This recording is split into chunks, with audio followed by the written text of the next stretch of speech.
জনপ্রিয় গণমাধ্যমের নাম ব্যবহার করে সরকার এবং বিভিন্ন রাজনৈতিক দলকে নিয়ে ভুয়া খবর প্রচার করা হচ্ছে সামাজিক যোগাযোগ মাধ্যমে। আওয়ামী লীগ সরকারের পতনের পর এমন গুজব ছড়ানোর হার বেড়ে গেছে। বিশ্লেষকরা বলছেন, বিশৃঙ্খলা আর মানুষের মাঝে ভয় তৈরির জন্যই এসব করা হচ্ছে। এর পেছনে রাজনৈতিক চক্রান্ত দেখছেন তারা। ছাত্র জনতার অভ্যুত্থানে স্বৈরাচার পতনের পর নতুন করে বাক স্বাধীনতা ফিরে পায় সাধারণ মানুষ। সামাজিক যোগাযোগ মাধ্যমে সরকার ও বিভিন্ন বাহিনী নিয়েও সমালোচনায় পিছপা হয়নি নাগরিকরা। তবে এই সুযোগে জনপ্রিয় গণমাধ্যমের ফটোকার্ড ব্যবহার করে মিথ্যে তথ্য ছড়ানো হচ্ছে। ভুয়া ফেসবুক আইডি থেকেই মূলত দেয়া হচ্ছে উস্কানিমূলক বার্তা। এসব বার্তায় ভিন্ন উদ্দেশ্য দেখছেন বিশ্লেষকরা। যে কারো মুখ দিয়ে বলা হচ্ছে যে মেয়েরা বাইরে যেতে পারবে না, বা এমন কিছু ছড়ানো হচ্ছে যেখানে ইনস্ট্রাকশন দেওয়া হচ্ছে মেয়েদেরকে এই করতে হবে। অর্থাৎ এই গুজব কার্ডগুলি আমার মনে হচ্ছে যে মানুষের একটা এখন পরিবর্তিত একটা পরিস্থিতি, মানুষের মধ্যে যে একটা টেনশন, সেই টেনশনটাকে ব্যবহার করে মানুষকে ভয় পাইয়ে দিয়ে কিছু একটা উদ্দেশ্য হাসিল করতে চাচ্ছে। ভুয়া তথ্যকে অনেকে সত্য বলে ধরে নিচ্ছেন, আতঙ্কিত হয়ে শেয়ার করছেন কেউ কেউ। এ বিষয়ে সচেতনতার তাগিদ দিচ্ছেন বিশেষজ্ঞরা। বহুদিন থেকেই কিন্তু একটা কথা চালু আছে যে গুজব তখনই থেমে যায় যখন সে একটা জ্ঞানী মানুষের কাছে যায়। অর্থাৎ আপনি যদি একটা জিনিস, এখন কিন্তু কোনো জিনিস ডাবল চেক করা অত্যন্ত সহজ। প্রচলিত মিডিয়ার একটা কার্ড দেখি, এটা শেয়ার করার আগে বা পোস্ট করার আগে ওই মিডিয়া হাউসে একটা ওয়েবসাইট আছে, তার কন্টেন্ট আছে, তার ইউটিউব চ্যানেল আছে, ফেসবুক চ্যানেল আছে, সেটা দেখে আমি যদি নিশ্চিত হই তারা করেছে, আমি শেয়ার করতে পারি যদি আমি সেটাকে ট্রাস্ট করি। একটা গ্রুপ ছিল সক্রিয়, যারা সোশ্যাল মিডিয়াতে এরকম কোনো পোস্ট দেখলে তারা তার সঠিক তথ্যটা আবার সঙ্গে সঙ্গে তুলে ধরছিলেন বিভিন্ন জায়গাতে। সেই গ্রুপটা বোধহয় এখন একটু কমপ্লেসেন্ট, একটু নিষ্ক্রিয়, যে কারণে এই প্রোপাগান্ডার মাত্রাটা আগের চেয়ে বরং একটু বেড়ে গেছে। বিশেষজ্ঞরা বলছেন, গুজবে মানুষের বিশ্বাস অর্জন করতেই নামকরা সংবাদ মাধ্যমের পরিচিতি ব্যবহার করা হচ্ছে। এর লক্ষ্য অন্তর্বর্তী সরকার ও অভ্যুত্থানকে বিতর্কিত করা। ইকরামুল কবির, ইন্ডিপেন্ডেন্ট নিউজ, ঢাকা। ঢাকা উত্তর সিটির মশক নিধনকারী বা স্প্রে ম্যান পরিচয়ে পাসপোর্ট করে পালাতে চেয়েছিলেন অতিরিক্ত পুলিশ সুপার আব্দুল্লাহিল কাফি। ৩ সেপ্টেম্বর সেই পাসপোর্ট সহ বিমানবন্দরে গ্রেপ্তার হন কাফি। আশুলিয়ায় মরদেহ পোড়ানোর নির্দেশদাতা হিসেবে অভিযুক্ত তিনি। কাফিকে সহায়তা করায় বরখাস্ত হয়েছেন পাসপোর্ট অফিসের উপসহকারী পরিচালক জাহাঙ্গীর আলম। ৫ আগস্ট ঢাকার আশুলিয়ায় আন্দোলনরত কয়েকজনকে হত্যার পর লাশ পুড়িয়ে ফেলার ভিডিও নিয়ে সারা দেশে তোলপাড় শুরু হয়। এই ঘটনার নির্দেশদাতা হিসেবে অভিযুক্ত ঢাকা জেলা পুলিশের অতিরিক্ত পুলিশ সুপার আব্দুল্লাহিল কাফি। ২৯তম বিসিএস পুলিশ ক্যাডারের কর্মকর্তা কাফির সরকারি পাসপোর্ট ছিল, কিন্তু মরদেহ পোড়ানোর ঘটনা প্রকাশ্যে এলে পালানোর চিন্তা করেন তিনি। ঢাকা উত্তর সিটি কর্পোরেশনের স্প্রেম্যান সুপারভাইজার পদবি ব্যবহার করেন কাফি। ১৯ জানুয়ারি সিটি কর্পোরেশন থেকে ইস্তফার অফিস আদেশ তৈরি করে পাসপোর্টের আবেদন করেন তিনি। কাফির পরিচিত পাসপোর্ট কর্মকর্তা জাহাঙ্গীর আলম গোপনীয়তার সাথে আবেদনটি জমা করান। জনাব কাফি উনি হলো উত্তর সিটি কর্পোরেশনের স্প্রেম্যান সুপারভাইজার হিসেবে নিজেকে পরিচয় দিয়ে উনি ওখান থেকে রিটায়ার করেছেন, এবং ওই ইস্তফা দিয়ে উনি কাগজপত্র, একটা জাল কাগজপত্র ওই আবেদনের সঙ্গে জমা করেছেন। উনি সাধারণ মানুষের সঙ্গে মিশে পাসপোর্টের আবেদনপত্র সাধারণ ব্যক্তি হিসাবে ওখানে জমা করেন। অধিদপ্তর বলছে, এই ঘটনায় অভিযুক্ত জাহাঙ্গীরকে এরই মধ্যে বরখাস্ত করা হয়েছে। গঠন করা হয়েছে তদন্ত কমিটি। উপসহকারী পরিচালক জনাব জাহাঙ্গীর আলম অনলাইনে ইন্টারভিউ মডিউল যেটা, সেখানে উনি অ্যাপ্রুভ দেন। ফলে এটা হলো ছবি ওঠার স্টেজে চলে যায় এবং উনি রিসিট পেয়ে যান। সুপার এক্সপ্রেস আমরা যেটা বলি, সুপার এক্সপ্রেস ফি দেওয়ার কারণে উনি পাসপোর্টটা ওই দিনই পেয়ে যান। তদন্ত কমিটির রিপোর্ট পেয়ে ফৌজদারি মামলা এবং বিভাগীয় ব্যবস্থা নেওয়া হবে বলে জানিয়েছে পাসপোর্ট অধিদপ্তর। আমরা এখনো পর্যন্ত উপপরিচালক ইসমাইল সাহেবের কোনো সংশ্লিষ্টতা পাই নাই। Arafatur Rahman, independent news, Dhaka. শারদীয় দুর্গাপূজা উপলক্ষে সারা দেশের মণ্ডপগুলোতে চলছে শেষ মুহূর্তের প্রস্তুতি। মাটির কাজ শেষে এখন রং তুলির আঁচড়ে জীবন্ত হয়ে উঠছে প্রতিমা। চলছে মণ্ডপ সজ্জার কাজও। এদিকে সার্বিক আইন শৃঙ্খলা পরিস্থিতি স্বাভাবিক রাখতে সর্বোচ্চ সতর্ক থাকার কথা জানিয়েছে প্রশাসন। ষষ্ঠী পূজার মধ্য দিয়ে বুধবার শুরু হবে সনাতন ধর্মাবলম্বীদের সবচেয়ে বড় ধর্মীয় উৎসব দুর্গাপূজার আনুষ্ঠানিকতা। ঢাকার দোহারের পৌরসভা ও ৮টি ইউনিয়নে এবার ৪৪টি মণ্ডপে হবে দুর্গাপূজা। নিরাপত্তা নিশ্চিতে ৩ দিন আগে থেকেই মণ্ডপগুলোতে মোতায়েন আছে আনসার সদস্য। নিয়মিত টহল আছে পুলিশ ও সেনাবাহিনীরও। আশা রাখি সকলের সহযোগিতায় আমরা সুন্দরভাবে এই পূজাটি পালন করতে পারবো। আমরা মনে করি যে প্রশাসন, জেলা প্রশাসন সহ স্থানীয় প্রশাসন যেভাবে গুরুত্ব দিচ্ছে, যে কোনো শঙ্কাকে উড়িয়ে দিয়ে আসলে শারদীয় দুর্গোৎসব এবার সুন্দরভাবে সম্পন্ন হবে। কিশোরগঞ্জের ১৩ উপজেলায় ৩৬৩ মণ্ডপে নেওয়া হয়েছে কড়া নিরাপত্তা। নির্ভয়ে উৎসবমুখর পরিবেশে পূজা উদযাপনের আহ্বান পুলিশ সুপারের। নিশ্চিত নিরাপত্তা ব্যবস্থা আমাদের বিরাজমান। আমরা দিনরাত পরিশ্রম করেছি। আমি এভাবে আমার সদস্যরা সহ যারা অফিসাররা আছে, আমাদের প্রতিটা সদস্য এভাবে আমরা কাজ করে যাচ্ছি। বরিশাল মেট্রোপলিটনের ৮৭ মণ্ডপেও বিরাজ করছে উৎসবের আমেজ। সকাল থেকে রাত পর্যন্ত চলছে শেষ মুহূর্তের প্রস্তুতি। আনসার বাহিনীর সদস্যরা আমাদের মন্দিরে প্রবেশ করেছেন এবং পুলিশের টহল বাহিনী রয়েছে। এবং আরেকটি বিষয় যে আমরা বাংলাদেশ পুজো উজ্জীবন পরিষদ সকল মন্দির কমিটিকে একটি স্বেচ্ছাসেবক কমিটি স্ব মন্দিরে তৈরি দেওয়া হয়েছে, যারা মন্দিরকে সবসময়ের জন্য পাহারা নিয়োজিত থাকবেন। বগুড়াতে গত বছর ৬৬৩ মণ্ডপে পূজা হলেও এবার ৬৩০টি মণ্ডপে পূজা অনুষ্ঠিত হবে। মন্দিরের প্রতিমা তৈরির কাজও প্রায় সম্পূর্ণ হয়েছে। শেষ মুহূর্তে রং তুলিতে ব্যস্ত সময় কাটাচ্ছেন প্রতিমা শিল্পীরা। সিলেটেও কারিগরদের হাতে নিপুণ ছোঁয়ায় প্রাণ পাচ্ছে প্রতিমা। আনসার এবং বিডিবি সদস্যরা নিয়োজিত থাকবেন। আমাদের ২৪ ঘন্টা মোবাইল টিম থাকবে। আমরা চেকপোস্ট করছি, মোটরসাইকেল টিম থাকবে। বিভিন্ন জেলায় পূজা উপলক্ষে ট্রাফিক ব্যবস্থাও ঢেলে সাজানো হচ্ছে বলে জানিয়েছে প্রশাসন। রেশমি নন্দী, ইন্ডিপেন্ডেন্ট নিউজ। দুর্গাপূজার শেষ মুহূর্তের প্রস্তুতি নিয়ে জানাতে ঢাকা থেকে আমাদের সাথে যোগ দিচ্ছেন সহকর্মী খালেদ রায়হান। রায়হান, সব শেষ মুহূর্তের প্রস্তুতি আপনি কেমন দেখছেন? সার্বিক আইন শৃঙ্খলা পরিস্থিতি কেমন দেখছেন আপনি দুর্গাপূজা ঘিরে?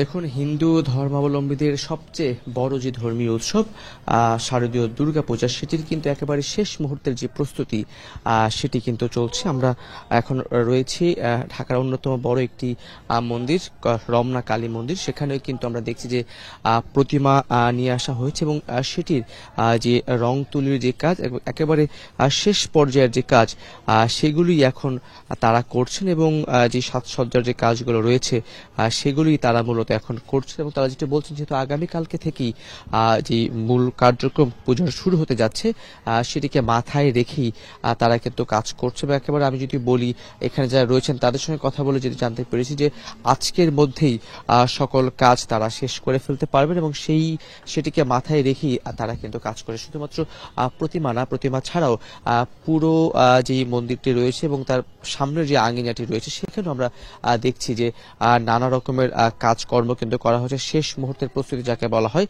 সেটি করা হচ্ছে। এবং এখানকার মন্দির সংশ্লিষ্ট যারা রয়েছেন তারাও বলছেন যে তারা নির্বিঘ্নে পূজা উদযাপন করতে পারবেন, সেটিকে মাথায় রেখেই তারা সেই কাজ করছে। গতকালকে বাংলাদেশ পুলিশের যিনি মহাপরিদর্শক রয়েছেন, তিনি গণমাধ্যমের সঙ্গে কথা বলেছেন। তিনি জানিয়েছেন যে আইন শৃঙ্খলা পরিস্থিতি অবনতি হতে পারে এমন কোনো তথ্যই তাদের কাছে নেই। আপনি নিশ্চয়ই জানেন যে ৫ আগস্টের পর বেশ কিছুদিন পুলিশ অনেকটা নিষ্ক্রিয় ছিল। তারপর থেকে আইন শৃঙ্খলা পরিস্থিতি আস্তে আস্তে স্বাভাবিক হতে শুরু করেছে, কিন্তু তিনি আশ্বস্ত করেছেন যে এই পুজো উৎসবে কোনো রকমের কোনো আইন শৃঙ্খলা বাহিনীর অবনতি বা কোনো রকমের জঙ্গি হামলা বা যে কোনো ধরনের নাশকতা, কোনো কিছুরই কোনো সম্ভাবনা কিন্তু নেই।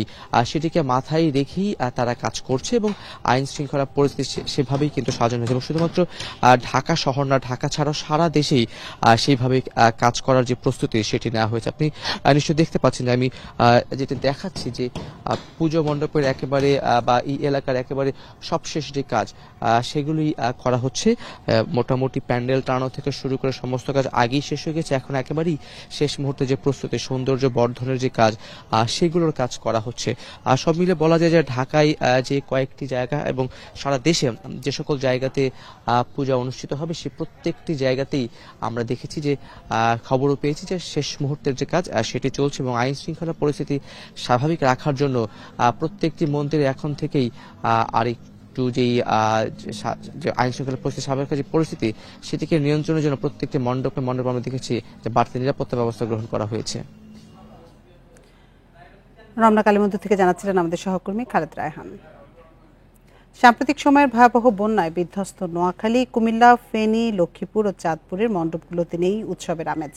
তারপরে থেমে নেই প্রস্তুতি। আর্থিক সংকটে ছোট পরিসরে চলছে আয়োজন। গত বছর 5 জেলার 1431টি মণ্ডপে পূজা হলেও এবার তা কমে দাঁড়িয়েছে 1386টিতে। বন্যার ক্ষত এখনো স্পষ্ট দক্ষিণ পূর্বাঞ্চলের 5 জেলার বিভিন্ন জনপদে। এর মধ্যেও থেমে নেই দুর্গোৎসবের আয়োজন। অর্থনৈতিক সংকটে এবার কুমিল্লায় ভাটা পড়েছে দুর্গাপূজার আয়োজনে। বুড়িচং, লাকসাম, মনোহরগঞ্জ ও 14 গ্রামে এবার 15 মণ্ডপে হচ্ছে না পূজা। আর সাজসজ্জা, আলোকসজ্জা যেটা হতো আগে বড় সড়ো প্যান্ডেল হইতো, এবার এই প্যান্ডেলের আয়োজনটা কমে ফেলছে। পূজাটা হলো রাজস্বিক পূজা এবং এই পূজাতে অনেক টাকা খরচ হয়। এই বন্যার কারণে, ক্ষয়ক্ষতির কারণে কিন্তু পূজাগুলি কমে গেছে। নোয়াখালীতে প্রতি বছর প্রতিমা ও প্যান্ডেলে চাকচিক্য থাকলেও এবার নেই সেই আমেজ। উৎসব আয়োজনের প্রস্তুতিও চলছে ছোট পরিসরে। যে অনেকগুলি মন্দিরে এখনো মন্দিরের সামনে জল আছে, যার কারণে পূজাকে আমরা আনন্দমুখর করতে যাই আমাদের অনেক হিমশিম খাতে হচ্ছে। আর না হলে আমাদের আর অন্য কোনো সমস্যা নেই। নানা সংকটের মধ্যে এবার ফেনীতেও পূজার আয়োজন অনেকটা নিরানন্দ। যদিও গত বছরের চেয়ে জেলায় 2টি বেশি মণ্ডপে পূজা হচ্ছে। মা জগতের মঙ্গল করুক এবং জগতের মানুষকে শান্তিতে রাখুক, এটাই চাই। কোনো গোলযোগের কোনো আশঙ্কা নাই, আগেও কোনো ছিল না। এখানে আশেপাশে যারা আছে সবাই মোটামুটি আমরা মিলমিশ ভালোই আছে। লক্ষ্মীপুরের রায়পুরের একটি মন্দিরে পানি থাকায় সেখানে হচ্ছে না পূজা। তবে জেলার 78টি মণ্ডপ প্রস্তুত করা হয়েছে পূজার জন্য। শান্তিপূর্ণ পরিবেশে উৎসব উদযাপনে সব প্রস্তুতি নেওয়ার কথা জানিয়েছেন জেলা প্রশাসক। জেলা প্রশাসনের পক্ষ থেকে সর্বাত্মক প্রস্তুতি গ্রহণ করা হয়েছে যেন খুব নির্বিঘ্নে, শান্তিপূর্ণভাবে ও উৎসবমুখর পরিবেশে এই শারদীয় দুর্গোৎসব অনুষ্ঠিত হতে পারে। চাঁদপুরে গত বছরের চেয়ে 6টি মণ্ডপে কমেছে দুর্গাপূজা। আয়োজকরা বলছেন, বন্যার কারণে এবারের উৎসব অনেকটাই মলিন হয়ে গেছে। Tania Nasrin, independent news. দুর্গাপূজার শেষ মুহূর্তের প্রস্তুতি নিয়ে জানাতে এবার সিলেট থেকে আমাদের সাথে যোগ দিচ্ছেন সহকর্মী রানা মজুমদার। রানা, আমরা কিছুক্ষণ আগে রাজধানীর পরিস্থিতি শুনছিলাম, সিলেটের মণ্ডপগুলোর পরিস্থিতি কি? সেখানে তো শেষ মুহূর্তের রং তুলির আঁচড়ের কাজ চলছে, সার্বিক পরিস্থিতি কেমন দেখছেন সেখানে?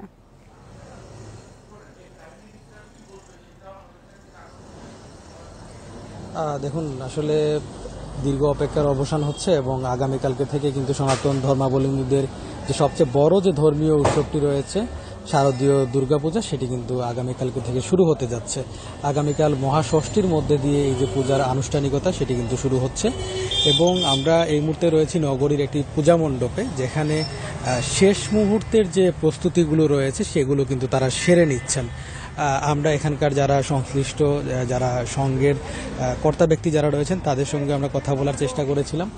তারা যে বিষয়টি জানিয়েছেন, মোটামুটি তাদের কিন্তু প্রতিমা বানানোর যে কাজ কিংবা প্যান্ডেল ভিত্তিক যে কাজগুলো রয়েছে, মণ্ডপের সাজসজ্জার যে কাজগুলো রয়েছে সেগুলো একেবারেই এখন শেষ পর্যায়ে।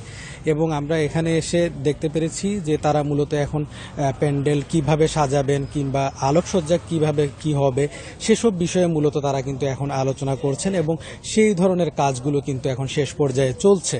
পাশাপাশি মণ্ডপ পরিষ্কার করা এবং মণ্ডপের আশেপাশের জায়গাগুলোতে ব্যানার, ফেস্টুন কিংবা অন্যান্য যে আলোকসজ্জার যে কাজগুলো রয়েছে সেগুলো কিন্তু তারা শেষ মুহূর্তে করছেন।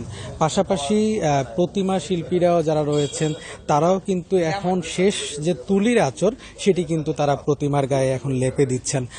পাশাপাশি আমরা প্রশাসনের সাথেও কথা বলেছিলাম যে এই যে শারদীয় দুর্গোৎসবকে ঘিরে কিন্তু এবার ব্যাপক আসলে প্রস্তুতি আইনশৃঙ্খলা বাহিনীর পক্ষ থেকে রয়েছে বলে তারা আমাদেরকে নিশ্চিত করেছেন। আমরা সিলেট মহানগর পুলিশ পাশাপাশি জেলা পুলিশের সাথে আমাদের কথা হয়েছে। তারা বলছেন যে এবার সিলেট জেলা এবং মহানগরে পূজা উদযাপন পরিষদের যারা কর্তা ব্যক্তি রয়েছেন তাদের সঙ্গে আলাপ করে কিন্তু তারা বিভিন্ন সময় প্রস্তুতিমূলক সভাও কিন্তু সম্পন্ন করেছেন।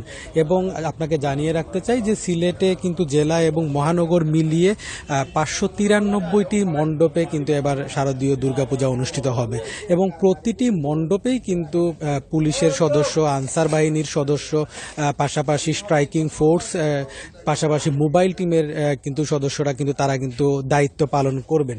পাশাপাশি আরেকটি বিষয় বলে রাখা প্রয়োজন, মহানগর এবং জেলা পুলিশের পক্ষ থেকে কিংবা জেলা প্রশাসনের পক্ষ থেকে বলা হয়েছে পূজার মধ্যে যেন কোনো ধরনের অপ্রীতিকর ঘটনা না ঘটে সেই লক্ষ্যে কিন্তু তারা কাজ করে যাবেন এবং এই লক্ষ্যে যে ধরনের প্রস্তুতি নেওয়া প্রয়োজন প্রশাসনের পক্ষ থেকে সব ধরনের প্রস্তুতি নেওয়া হয়েছে। পাশাপাশি তারা সনাতন ধর্মাবলম্বী এবং যারা পূজা উদযাপন করবেন তাদেরকে তারা এই বিষয়ে আশ্বস্ত করছেন যাতে করে নির্বিঘ্নে এবং নিরাপত্তার সাথে তারা এই পূজা পালন করতে পারেন। সবকিছু মিলিয়ে সিলেটের শারদীয় দুর্গাপূজার প্রস্তুতি নিয়েই ছিল আমার কাছে সবশেষ।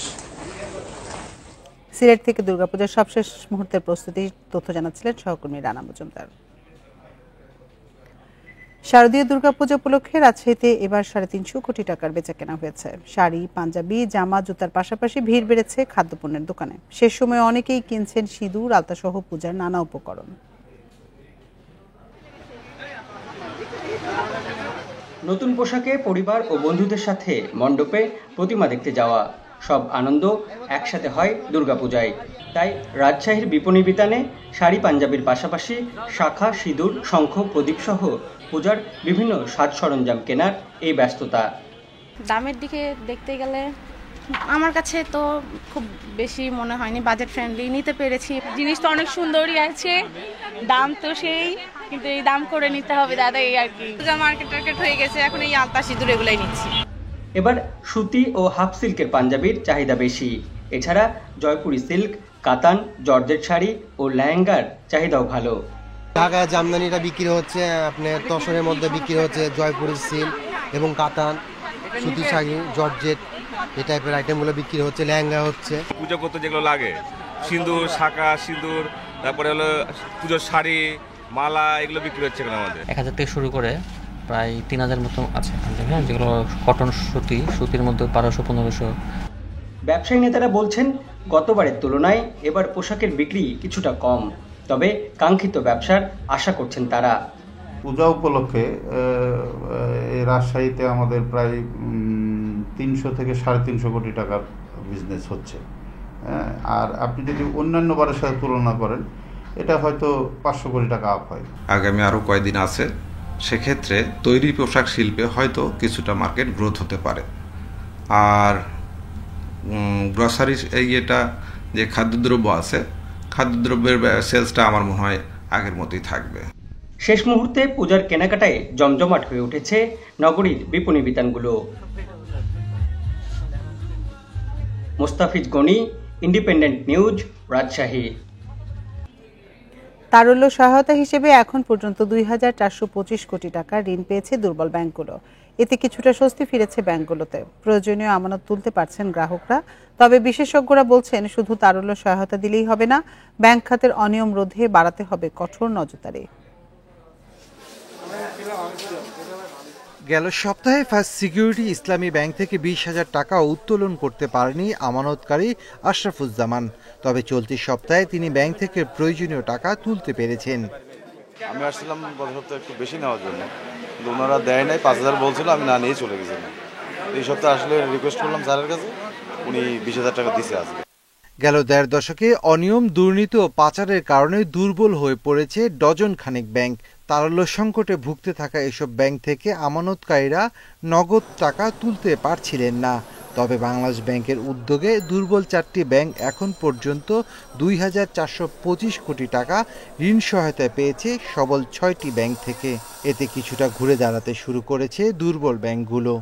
ব্যাংক থেকে আমাকে টাকা দিচ্ছে যথেষ্ট পরিমাণ, আমি নিজেও এখন জমা করতেছি, আস্তে আস্তে বিশ্বাস আসতেছে ব্যাংকের উপর। আমাদের 1 লাখ টাকা দিতে আমি তো 15 দিন ধরে ঘুরতেছি 1 লাখ টাকা চেক নিয়ে। আমরা অনেক ভালো গ্রাহকবৃন্দের পেমেন্ট দিতে পারছি। বাংলাদেশ ব্যাংকের বিশাল একটা সহযোগিতা আমাদের কাছে অলরেডি আমরা পেয়েছি।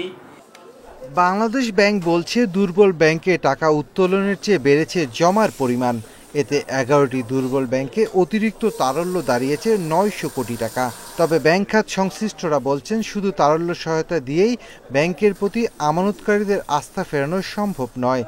ঋণখেলাপিদের বিরুদ্ধে কার্যকর ব্যবস্থা নেওয়ার পাশাপাশি কেন্দ্রীয় ব্যাংকের নজরদারি বাড়ানোর পরামর্শ তাদের। এইটা কিন্তু বাংলাদেশ ব্যাংক আমি আরও কঠিনভাবে শক্তভাবে এগুলিকে স্টেপস নিতে হবে। যে পারপাসে ফান্ডিংটা করা হচ্ছে সেই ফান্ডিংটা ঠিক মতো প্রপারলি ইউটিলাইজ হচ্ছে নাকি, প্রপার ইউটিলাইজেশন হচ্ছে নাকি সেটা দেখার বিষয় আছে। ব্যাংকের পাশাপাশি গ্রাহক আস্থা ফেরাতে সংকটে পড়া আর্থিক প্রতিষ্ঠানগুলোকেও তারল্য সহায়তা দেওয়ার তাগিদ বিশ্লেষকদের। Shafil Alam Sujan, independent news, Dhaka. সরকারি ব্যবস্থাপনায় দুর্নীতি বন্ধ চান বেসরকারি উন্নয়ন সহযোগীরা। তারা বলছেন, স্বাধীনতার পর থেকে এখন পর্যন্ত দেশে যে উন্নয়ন হয়েছে এর মধ্যে বড় অংশই অবদান রেখেছে বেসরকারি উন্নয়ন সংস্থা বা এনজিও, কিন্তু তাদের কোনো স্বীকৃতি মেলেনি। সোমবার রাজধানীর এনএসসি সম্মেলন কক্ষে শ্বেতপত্র প্রণয়ন কমিটির সাথে বৈঠকে এসব কথা তুলে ধরেন বেসরকারি সংস্থার প্রতিনিধিরা। বৈঠক শেষে কমিটির প্রধান ডক্টর দেবপ্রিয় ভট্টাচার্য বলেন, উন্নয়নে এনজিওদের অংশীদারিত্ব বাড়ানোর পথে বাধা সরকারি নীতির প্রতিবন্ধকতা ও সংশ্লিষ্ট প্রতিষ্ঠানগুলোর দুর্নীতি। নারী ও বিভিন্ন সম্প্রদায়ের বিরুদ্ধে বিদ্বেষমূলক প্রচারণাও উন্নয়নের পথে বাধা বলে মনে করেন দেশে সক্রিয় স্থানীয় ও বিদেশি এনজিওর প্রতিনিধিরা।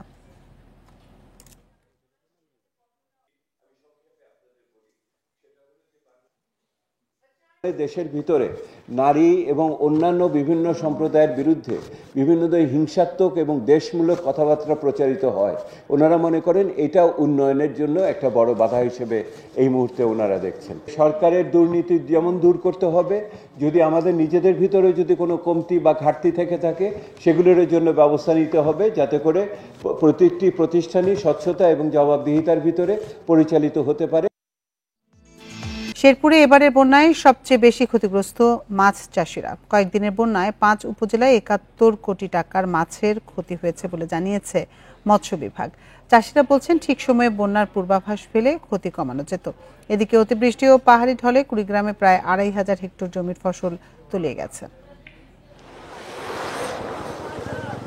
ভারী বৃষ্টি ও পাহাড়ি ঢলে হঠাৎ বন্যায় বিপর্যস্ত শেরপুর। তলিয়ে গেছে বাড়িঘর, রাস্তাঘাট ও ফসলি জমি। তবে সবচেয়ে বেশি ক্ষতিগ্রস্ত মৎস্য খাত। মৎস্য বিভাগ জানিয়েছে, বন্যায় ভেসে গেছে 7300 পুকুরের 71 কোটি টাকার মাছ। এবারই স্মরণকালে সবচেয়ে বেশি ক্ষতির মুখে এই অঞ্চলের মৎস্য চাষিরা। বহুত পদের মাছ গেছে গা, 2-2.5 ঘন্টার ভিতরে তলাই গেছে গা। 2 ঘন্টার ভিতরে পানি আইসা যত প্রজেক্ট আছে এখানে সব মাছ বাইসে চলে গেছে। তারা বলছেন, বন্যার পূর্বাভাস না থাকায় কোনো প্রস্তুতি নিতে পারেনি তারা, এজন্যই ক্ষতির পরিমাণ বেড়েছে। আগে যদি আমরা জানতাম, প্রশাসন জানাতো, তাহলে আমাদের এত প্রজেক্টের ক্ষতি হইতো না। আগে তো জানলে তো আর এইভাবে খোলা মার্কেট থাকতো না, সব জাল দড়ি দিয়ে আমরা গিরগাপটা দিয়ে হারাইতাম। ক্ষতিগ্রস্তদের আর্থিক সহায়তার আশ্বাস দিয়েছে মৎস্য বিভাগ। এই ক্ষয়ক্ষতির পরিমাণ নিরূপণ করে আমরা ইতিমধ্যেই আমাদের উদ্বোধন কক্ষের কাছে প্রেরণ করেছি। তারা এ ব্যাপারে প্রয়োজনীয় ব্যবস্থা গ্রহণ করবে এবং তারা যদি আমাদের সরকারি ব্যাংকগুলো থেকে কোনো সহযোগিতা চায় সে ব্যাপারে মৎস্য অধিদপ্তর তাদেরকে সর্বোচ্চ সহযোগিতা করবে। এদিকে অতিবৃষ্টি ও পাহাড়ি ঢলে কুড়িগ্রামে তলিয়েছে প্রায় 2500 হেক্টর জমির ফসল। এর মধ্যে রয়েছে আমন, সবজি, বাদাম ও মরিচ সহ বিভিন্ন ফসল। সারটা যা আছে সমস্ত বাকি জাকি নিয়েছি, নিয়ে ভূমি বাড়ি ফেলাছি। সেই ধানও তো আল্লাহ শেষ, ধান তো তলে আছে, গাছ তুলি ধান, এখন তো ধানটা হবে না। ইতিমধ্যে পানি নেমে যাচ্ছে, যদি পানি দ্রুত নেমে যায় তাহলে রোপা আমনের তেমন কোনো ক্ষতি হবে না, তবে সবজি এবং মরিচের কিছু ক্ষতি হবে। আমরা পানি নেমে যাওয়ার পর ক্ষয়ক্ষতি নিরূপণ করব। জুনে কুড়িগ্রামে প্রথম দফা বন্যায় 6 কোটি টাকার ফসলের ক্ষতি হয়। তাপস সরকার, ইন্ডিপেন্ডেন্ট নিউজ। এ নিয়ে আরো জানাতে এবার ময়মনসিংহ থেকে আমাদের সাথে যোগ দিচ্ছেন সহকর্মী আবু সালে মুসা। মুসা, ময়মনসিংহ অঞ্চলে মাছ চাষিদের কি পরিমাণ ক্ষতি হয়েছে এবং মৎস্য অধিদপ্তর থেকে তাদের কোনো ধরনের সহায়তা দেওয়া হচ্ছে কিনা? দেখুন, আসলে ময়মনসিংহে কিন্তু এখন 3টি উপজেলা বন্যা আক্রান্ত এবং 3টি উপজেলার মধ্যে সবচেয়ে বেশি ক্ষতিগ্রস্ত হয়েছে হালুয়াঘাট এবং ধোবাউড়া। এছাড়াও কিন্তু ফুলপুরের 3টি ইউনিয়ন কিন্তু ক্ষতিগ্রস্ত হয়েছে এবং বন্যা পরিস্থিতি কিন্তু ধোবাউড়ায় 3টি ইউনিয়ন এবং হালুয়াঘাটে 3টি ইউনিয়ন, এছাড়া কিন্তু ফুলপুরের 3টি ইউনিয়ন কিন্তু এখনো বন্যা আক্রান্ত রয়েছে। আর যেটি বলছিলেন যে মৎস্য চাষিদের বিষয়ে, আসলে বন্যায় কিন্তু 1000 কোটি টাকার ক্ষতি হয়েছে বলে প্রাথমিকভাবে প্রশাসন থেকে তারা বলেছেন এবং সেখানে কিন্তু মৎস্য খাত রয়েছে প্রায় 12,000-এর মতো পুকুরের মাছ কিন্তু এছাড়া কিন্তু প্রায় 50,000 হেক্টর জমির ফসল কিন্তু পানিতে তলিয়ে গেছে এবং অধিকাংশই নষ্ট হয়ে গেছে। এছাড়া কিন্তু অবকাঠামোগত ক্ষতি হয়েছে। কিছু কিছু এলাকায় বন্যার পানি নেমে গেছে। সেই সমস্ত এলাকায় আমরা দেখেছি যে রাস্তাঘাটের চরম ক্ষতি হয়েছে এবং রাস্তাঘাটের পাশে যে বাজার, বাড়িঘর, দোকানপাট সেগুলি কিন্তু ব্যাপকভাবে ক্ষতিগ্রস্ত হয়েছে। আমরা দেখেছি যে উজানের যে ইউনিয়নগুলি রয়েছে ভারতীয় সীমান্তবর্তী, সেই ইউনিয়নগুলির থেকে কিন্তু পানি নেমে গেছে। সেখানে কিন্তু ক্ষতচিহ্ন, বন্যা পরবর্তী যে ক্ষতচিহ্ন সেটি কিন্তু আমরা দেখতে পেয়েছি।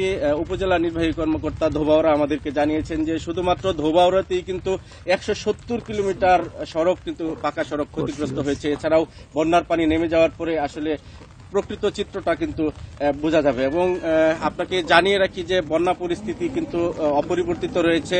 আজকে কিন্তু সকাল থেকেই বৃষ্টি হচ্ছে, যার কারণে কিন্তু বন্যা পরিস্থিতি অবনতি হওয়ার একটি আশঙ্কা কিন্তু দেখা দিয়েছে। আসলে এখানে কিন্তু ভারতের যে 7 সিস্টার খ্যাত যে এক অন্যতম রাজ্য মেঘালয়, সেই মেঘালয়ে বৃষ্টিপাত হলেই কিন্তু এখানে কিন্তু নদীগুলি পানিতে পূর্ণ হয়ে যায় এবং পাহাড় থেকে ঢল নেমে আসে। এখনো কিন্তু গতকাল রাত থেকে কিন্তু আবারও মেঘালয় এবং হালুয়াঘাট, ধোবাউড়ায় কিন্তু বৃষ্টিপাতের পরিমাণ বেড়েছে, যার কারণে কিন্তু আবারও আশঙ্কা করা হচ্ছে পানির ঢল আবার নেমে আসে কিনা। এদিকে বন্যা দুর্গত যে এলাকাগুলি রয়েছে সেই বন্যা দুর্গত এলাকাগুলিতে কিন্তু ত্রাণ তৎপরতা কিন্তু অপ্রতুল। আমরা যে বেশ কিছু এলাকায় ঘুরেছি সেখানে কিন্তু আমরা দেখেছি যে অনেক এলাকায় কিন্তু ত্রাণ পৌঁছতেই পারে নাই। এটার কারণ হচ্ছে যোগাযোগ ব্যবস্থার কারণে কিন্তু ত্রাণ তৎপরতা হয়নি। তবে গতকাল রাত 10টা পর্যন্ত কিন্তু গোয়াতলা ইউনিয়নে কিন্তু প্রত্যন্ত এলাকায় ট্রলার নিয়ে প্রশাসনের পক্ষ থেকে ত্রাণ তৎপরতা চালানো হয়েছে। প্রশাসনের পক্ষ থেকে যেটি বলা হয়েছে যে আসলে যে পরিমাণ ত্রাণ বরাদ্দ দেওয়া হয়েছে তার চেয়েও আরো বেশি বরাদ্দ দেওয়া হচ্ছে। এই বিষয়ে প্রশাসনে উচ্চ পর্যায়ে তারা চিঠি লিখেছেন। ত্রাণ বরাদ্দ হলেই তারা কিন্তু কৃষকদেরকে এই সহযোগিতাগুলি করতে পারবেন। আসলে যারা বন্যা দুর্গত হয়েছেন বানবাসী মানুষ, তারা কিন্তু তাদের ফসল আদি সবকিছু এখন কিন্তু পানির নিচে এবং এই যে রূপা আমন তারা কিন্তু যেটি কষ্ট করে লাগিয়েছিলেন সেটি কিন্তু একেবারে নষ্ট হওয়ার উপক্রম হয়ে গেছে। এবং এই ছিল মোটামুটি বন্যা পরিস্থিতি সর্বশেষ অবস্থা। ময়মনসিংহ থেকে জানাচ্ছিলেন সহকর্মী আবু সালেম মুসা। আবহাওয়া অনুকূলে থাকলে ঝিনাইদহের 6 উপজেলায় আমন উৎপাদন এবার লক্ষ্যমাত্রা ছাড়িয়ে যাওয়ার আশা কৃষকের। এবার গেলবারের চেয়ে 73 হেক্টর বেশি জমিতে রোপা আমন আবাদ হয়েছে। এবার লক্ষ্যমাত্রা ধরা হয়েছে 3,76,000 মেট্রিক টন, যা গতবারের চেয়ে 4,000 মেট্রিক টন বেশি। মাঠ জুড়ে সারি সারি রোপা আমন, কৃষকের পরিশ্রমের বিনিময়ে গাঢ় সবুজের সমারোহ। অনুকূল আবহাওয়া আর পোকার উপদ্রব দমনে এবার ঝিনাইদহের 6 উপজেলায় কাঙ্ক্ষিত ফলনের আশা চাষিদের। কৃষি বিভাগের তথ্য মতে জেলায় এবার 1,04,485 হেক্টর জমিতে রোপা আমন চাষের লক্ষ্যমাত্রা থাকলেও আবাদ হয়েছে 73 হেক্টর বেশি জমিতে। ধান মোটামুটি ভালো আছে মাঠে আল্লাহর রহমতে, কিন্তু এই যে কিছু ধান মাঠে পাকিয়ে গেছে, কিছু ফলতেছে, কিছু থোড় হয়েছে। ধানটা ভালোই আছে কিন্তু ওই মাজরা পোকার আমদানি বেশি, এই জন্য আমি পোকা দমনের জন্য ওষুধ দিচ্ছি। নভেম্বরের প্রথম সপ্তাহ থেকে শুরু হবে ধান কাটা। এবার BR 48, BR 49, BR 51 সহ বিভিন্ন ধানের আবাদ হয়েছে।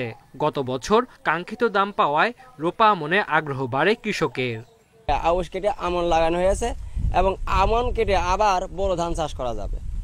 এরকম ভাবে ধানটা আমার জমিতে মোটামুটি ফলনশীল ভালোই হচ্ছে। জেলা পর্যায়ের কর্মকর্তাদের সঠিক তদারকি এবং পরামর্শের কারণে বর্তমানে মাঠের ফসলের অবস্থা খুবই ভালো।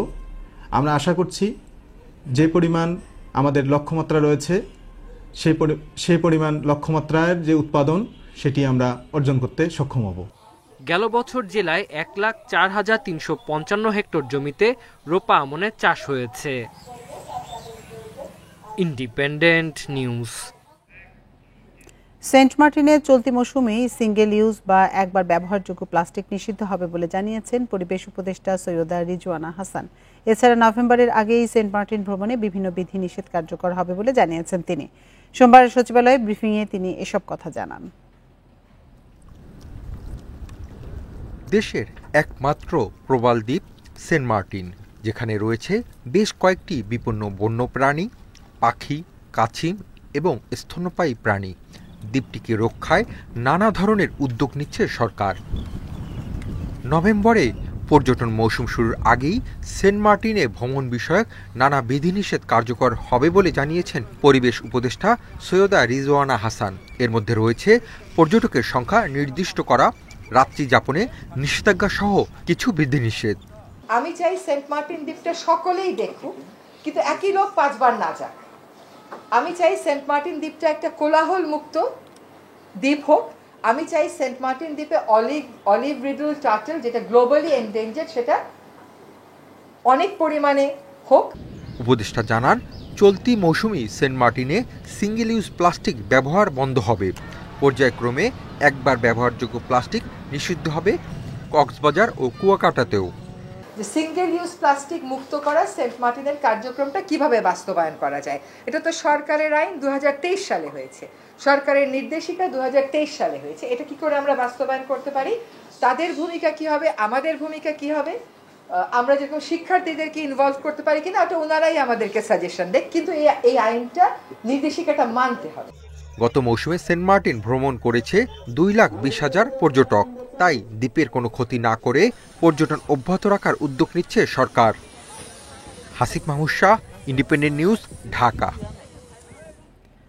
শারদীয় দুর্গোৎসব ঘিরে ভারতের পশ্চিমবঙ্গে বইছে উৎসবের আমেজ। পরিবার পরিজন নিয়ে ঘুরে বেড়াচ্ছেন সাধারণ মানুষ। এ নিয়ে আরো জানাতে এবার কলকাতা থেকে আমাদের সাথে যোগ দিচ্ছেন সহকর্মী দেবপ্রসাদ অধিকারী। দেবপ্রসাদ, শারদীয় দুর্গোৎসব ঘিরে ভারতের পশ্চিমবঙ্গের সার্বিক আয়োজন কেমন দেখছেন, নিরাপত্তা ব্যবস্থা কেমন সেখানে, বিস্তারিত জানাবেন। দেখুন, আজ মহাপঞ্চমী।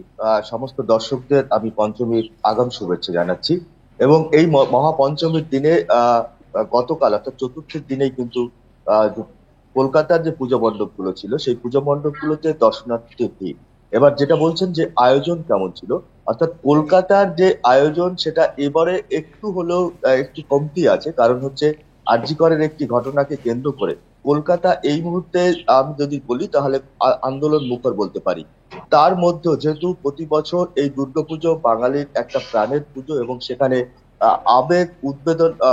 আবেগ এবং মানুষের বাঙালির যে একটা পুজোকে কেন্দ্র করে একটা বিশাল আনন্দের বিষয়, সেই বিষয়টা কিছুটা ভাটা পড়লেও কিন্তু একেবারেই রয়েছে। কারণ চতুর্থীর দিনে কলকাতা শহরের যত নামী পুজো আছে, অর্থাৎ চেত্তা অগ্রণী, সুরতি সংঘ, এরকম যে পুজোগুলো আছে সেই পুজোগুলোতে কিন্তু দর্শনার্থীদের ভিড় ছিল চোখে পড়ার মতো। তো একটা জিনিস হচ্ছে, এখানে যে পুজোগুলো হচ্ছে সেই পুজোগুলোর কিন্তু ইতিমধ্যেই আয়োজন প্রায় শেষ। অর্থাৎ যারা রং তুলি, যারা শিল্পী, সেই শিল্পীদের যে রং তুলির শেষ মুহূর্তের কাজ, অর্থাৎ আগামীকাল ষষ্ঠীর দিন, সেই ষষ্ঠীর আগে যে শেষ মুহূর্তে মায়ের যে প্রতিমা তৈরি করতে যে রং তুলির কাজ প্রয়োজন, সেগুলো কিন্তু একেবারে শেষ মুহূর্তে রং তুলির টান দিচ্ছেন। কিন্তু তার মধ্যেই অর্থাৎ মুখ্যমন্ত্রী মমতা বন্দ্যোপাধ্যায়, আপনি জানেন যে একদিনে অর্থাৎ গত রবিবার 200টি পুজো প্যান্ডেলের উদ্বোধন করেছেন মুখ্যমন্ত্রী মমতা বন্দ্যোপাধ্যায়। এর সঙ্গে বিজেপি নেতা শুভেন্দু অধিকারী অর্থাৎ বিরোধী দলনেতা, তিনিও বেশ কিছু পুজোর উদ্বোধন করেছেন। কারণ বলতে গেলে কলকাতা এবং পশ্চিমবাংলার যে নামী পুজোগুলো, সেই নামী পুজোগুলোর উদ্বোধন ইতিমধ্যেই হয়ে গেছে। অর্থাৎ পুজো প্যান্ডেলে এবারে যে থিম রয়েছে, অর্থাৎ থিম বলতে এই অর্থে, কারণ প্রত্যেকটা বছর যে পুজো প্যান্ডেল তৈরি হয় সেই পুজো প্যান্ডেল সামাজিক প্রেক্ষাপট এবং বাস্তবিক প্রেক্ষাপট নিয়ে কতগুলো থিম তৈরি হয়। এবার সেটা যে পুজো থিম তৈরি হয়েছে, অধিকাংশ পুজো প্যান্ডেলেই কিন্তু এই যে আরজি করের ঘটনা, অর্থাৎ যে মেয়েটি নির্যাতিতা হয়েছে সেই নির্যাতিতার থিমকে কেন্দ্র করে কিন্তু পুজো প্যান্ডেলে, অনেকটা পুজো প্যান্ডেলে এই থিম তৈরি হয়েছে। যারা এখানকার যারা পুজো উদ্যোক্তা রয়েছেন তারা যেটা বলছেন যে এই মুহূর্তে দাঁড়িয়ে অর্থাৎ আরজি করের ঘটনাকে কেন্দ্র করে সামাজিক প্রেক্ষাপট এবং সেটাকে তুলে ধরা আমাদের প্রয়োজন পুজো মণ্ডপে। সেরকমই কিন্তু বাস্তবিকতার দিকে তাকিয়ে সেরকম অনেকগুলো প্যান্ডেলে তৈরি হয়েছে। এছাড়া এখানকার পুজো প্যান্ডেলগুলোতে এবছর যে সামাজিক চিত্র, অর্থাৎ প্রকৃতির ভারসাম্য রক্ষা করা, কিভাবে সামাজিক ব্যাধি রোধ করা এবং কিভাবে যে প্লাস্টিক বর্জন করে সাধারণ মানুষ কিভাবে কাগজের ব্যবহার করবে, সেরকম অনেকগুলো থিম রয়েছে এবং অনেকগুলো প্যান্ডেল রয়েছে। অর্থাৎ শ্রীভূমি সংঘ যদি বলি, অর্থাৎ সল্টলেকের বিখ্যাত পুজো শ্রীভূমি সংঘ, সেখানেও কিন্তু এরকম একটি থিম রয়েছে। অর্থাৎ ষষ্ঠীর আগে পঞ্চমীর দিন, আজ পঞ্চমীর দিনে এই যে শেষ মুহূর্তে কলকাতার প্রস্তুতি প্রশাসন যেভাবে রয়েছে, অর্থাৎ কলকাতার পুলিশ কমিশনার বলেছেন যে এই মুহূর্তে যে প্যান্ডেলগুলোতে অর্থাৎ নিরাপত্তা, যে প্যান্ডেলগুলোতে ভিড় তৈরি হচ্ছে এবং পরবর্তী পর্যায়ে যে প্যান্ডেলগুলোতে অসম্ভব ভিড় তৈরি হবে, তার জন্য কলকাতা পুলিশ ইতিমধ্যে প্রস্তুত এবং তারা সামগ্রিক ব্যবস্থা নিয়েছেন যাতে কোনো রকম অপ্রীতিকর ঘটনা বা কোনো রকম দুর্ঘটনা। জি দেবপ্রসাদ, আপনি আরো তথ্য সংগ্রহ করুন, আমরা পরবর্তীতে আবার আপনার সাথে যোগাযোগ করব। আর এই ছিল সকাল ৯টার বিরতিহীন সংবাদে। ইন্ডিপেন্ডেন্ট টেলিভিশনের সব খবরে বিস্তারিত জানতে চোখ রাখুন ফেসবুক, ইউটিউব এবং এক্সে। এতক্ষণ সাথে থাকার জন্য ধন্যবাদ সবাইকে।